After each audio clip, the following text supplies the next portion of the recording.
स्वागत छ तपाईहरुलाई हाम्रो युट्युब च्यानलमा। सधैँ आज म तपाईहरुलाई नयाँ अर्को एउटा भिडियो लिएर आएको छु। आज म यो भिडियोमा तपाईहरुलाई युनिकोडको बारेमा बताउन गइरहेको छु। योभन्दा अगाडि मैले दुईटा युनिकोडको भिडियोहरु अपलोड गरिसकेको छु। दुईटा युनिकोड मध्येमा एउटा युनिकोडमा विन्डोजमा युनिकोड युज गरिन्छ, कसरी इन्स्टल गरिन्छ भन्ने कुरा सिकाएको छु भने म्याक ओएसमा युनिकोड कसरी युज गरिन्छ, कसरी इन्स्टल गरिन्छ भन्ने कुरा पनि सिकाएको छु। अब म तपाईलाई आज विन्डोजमा युनिकोड इन्स्टल गरिसकेपछि आएका प्रब्लमहरु कसरी सल्भ गर्ने अथवा करेक्ट टाइप नभएको बेलामा कसरी करेक्ट टाइप गर्ने भन्ने कुराहरु सिकाउने छु।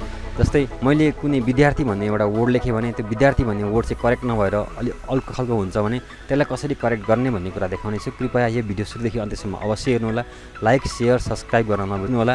यो भिडियोको बारेमा केही समस्या अथवा केही नबुझ्नु भएको छ भने मलाई कमेन्ट बक्समा कमेन्ट गर्न नबिर्सनु होला। आउनुहोस् सुरु गरौँ। अब सबैभन्दा फर्स्टमा मैले यहाँ गएर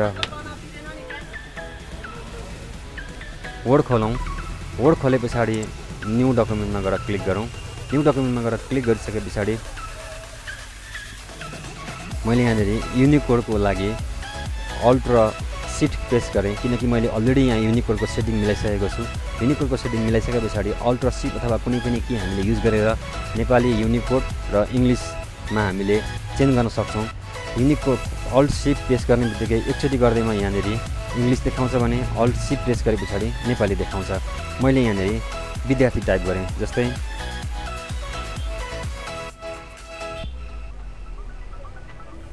बी रेफ गरौँ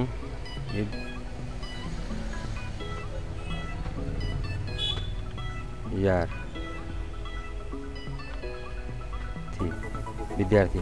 मैले विद्यार्थी टाइप गर्दाखेरि यस्तो आयो। अब यसलाई कसरी करेक्ट गर्ने भन्ने कुरा, यसलाई मिनिमाइज गरौँ र विन्डोज ब्राउजरमा गएर ब्राउजर सिलेक्सन गरौँ। ब्राउजरमा गएर मैले यहाँ गुगल टाइप गरेँ।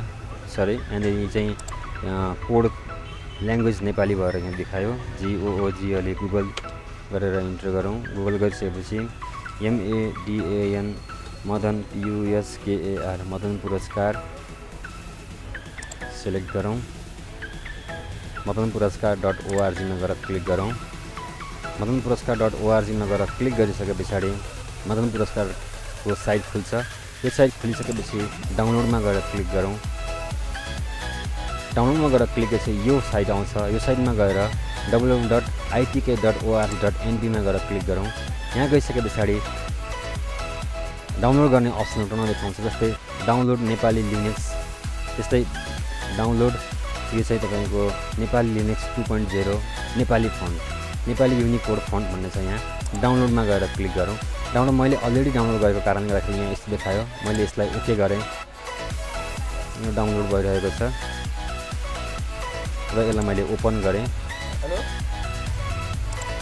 क्लोज गरौँ। यसरी यहाँनिर फन्ट देखाउँछ।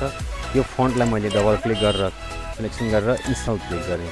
अलरेडी इन्स्टल भएको कारणले यहाँ इन्स्टल देखायो। यहाँ फन्टमा इन्क्लुड गरिएको छ जानकी फन्ट र मदन भन्ने। यो दुईटै फन्टलाई हामीले इन्स्टल गरौँ र यसलाई क्लोज गरिदिउँ।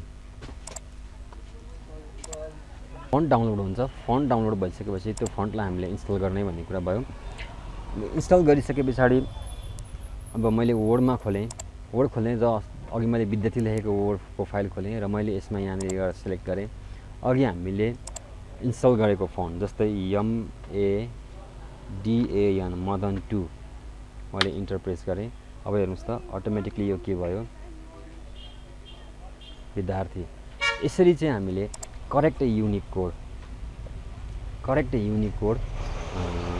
टाइप गर्न सक्छौँ। सरी, करेक्ट युनिकोड टाइप गर्न सक्छौँ।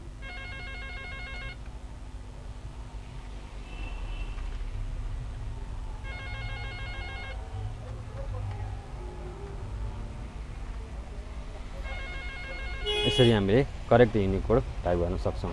धन्यवाद छ तपाईहरुले यो भिडियो हेर्नु भएकोमा। कृपया फेरि पनि म भन्दैछु, शेयर, लाइक, कमेन्ट र सब्स्क्राइब गर्न नबिर्सनु होला। म फेरि पनि नेक्स्ट भिडियो लिएर आउने छु। जुन भिडियोले तपाईहरुलाई कुनै काम गरिदिन्छ नि त्यो कामलाई सपोर्ट होस् भन्ने चाहन्छु। Thank you.